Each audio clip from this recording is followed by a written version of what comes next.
Kimdir Nedir kanalına hoş geldiniz. Arabesk'in ünlü ismi Cansever'den kötü haber.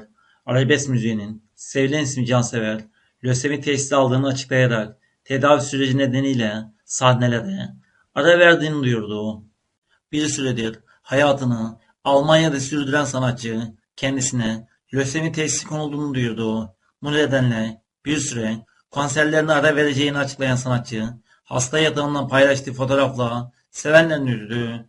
Cansever açıklamasında, basında da duyduğunuz gibi bana lösemi teşhisi konuldu. Bu yüzden bu paylaşımı yapmak istiyorum. Çünkü çok insan arıyor, yazıyor. Herkese cevap veremiyorum. Fakat her şey çok güzel olacak. Almanya'dayım. Doktorlarım çok iyi. Cuma günü kemoterapiye başlayacağım. Allah'ın adıyla ve sizin dualarınızla inşallah. İnşallah her şey çok güzel olacak. Sizi seviyorum. Dualarınızı bekliyorum ifadelerini kullandığı. Biz de Arabesk'in ünlü ismi Cansever'e acil şifalar diliyoruz.